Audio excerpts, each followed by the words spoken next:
This is the Leica 50mm F1.0 Noctilux, and this is the F1.2 Reissue. They come in at a similar price point used, so today we're going to be taking a quick look at an A-B comparison between pictures made with each lens. I won't tell you which is which, but lens A will always be A and B will always be B. Let's jump right in. All the pictures you're about to see were developed on Fomapan 400 pushed one-stop with Ilfotec HC.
So, which did you prefer, lens A or B?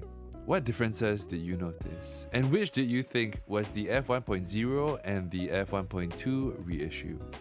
Before I tell you which is which, pause the video and let me know your thoughts in the comment section below. I'd love to hear from you. And if you're ready, lens A was the F1.0 Noctilux and B was the F1.2.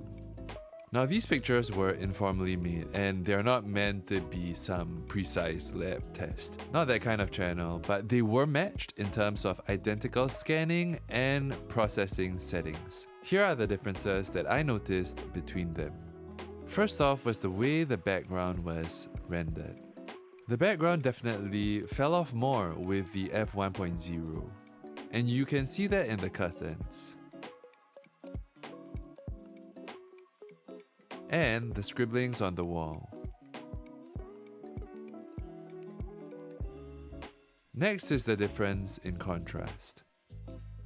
The F1.0 has slightly higher contrast, and you see this in how steep the highlights are. The whites definitely go a brighter white, and you can see this in her cheek and her collarbone.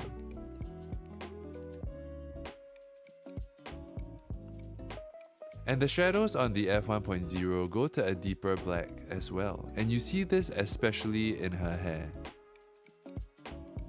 And that combination of slightly higher highlights and lower shadows definitely does make the F1.0 Noctilux feel like it renders shape with slightly more three-dimensionality.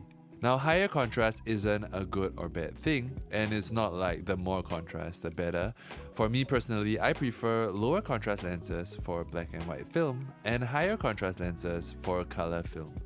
Lastly, sharpness. Now, I won't talk too much about sharpness because this is film and I'm not going to use digital and use live view or something like that. But I will say, in general, having used both, with film, both are similarly sharp, with the F1.0 being slightly higher resolving.